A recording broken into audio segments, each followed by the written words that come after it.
Hello everyone. In the last session number 31, we have discussed some of the important hydroxy acids like citric acid and lactic acids. And in this session number 32, we will see another important hydroxy acid, that is tartaric acid. I think all of you have tasted this, correct? So it's Huಣಸೆ ಹಣ್ಣು in Kannada, it is tamarind. And tartaric acid is present in rich amount in tamarind. It's used for various purposes. This is a structure of tartaric acid with two hydroxy groups at the center and COH projecting outside. So total it has 4 carbons. So you can see here 1, 2, 3, 4. Okay, rest are OH here, COH. Easy to remember. And this is how tartaric acid looks, crystalline one. Before going ahead to look into the synthesis of tartaric acid, we will see why tartaric acid is important. Tartaric acid, I think you have used at home for cleaning utensils and for adding it to some sambar or something, to give sour taste, right? It is added.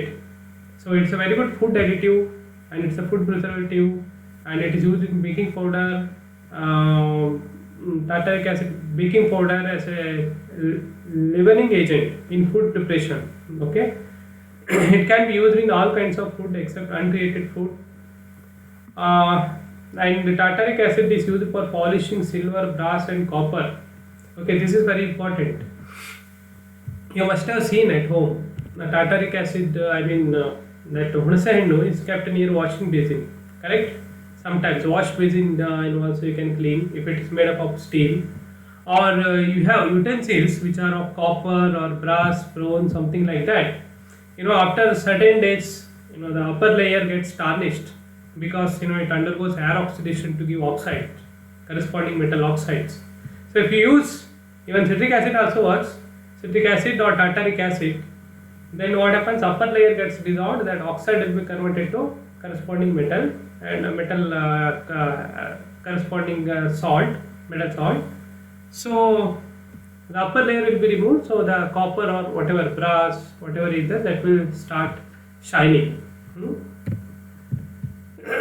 So we'll see some of the synthesis of tartaric acids. One way is directly from glyoxal. Glyoxal is CHO, and tartaric acid is COOH, correct? OH, COH.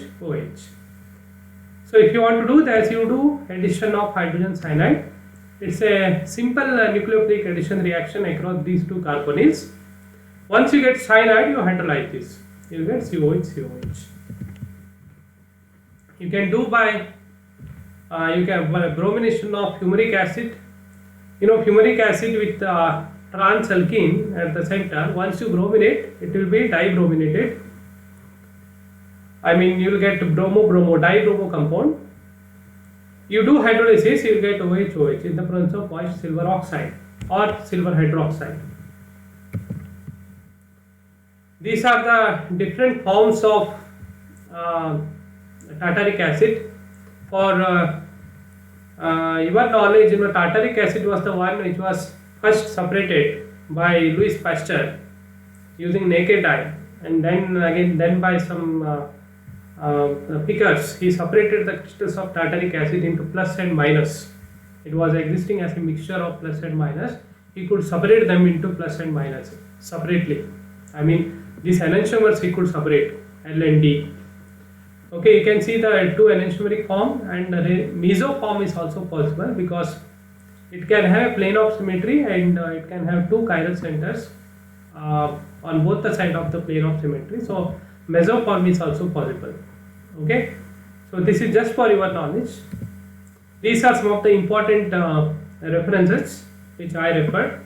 Please go through it. Please go through some books and important videos available on YouTube, and study material like NPTEL classes and YGS classes, all those. And I also have supplied study material along with all my videos. Please go through it.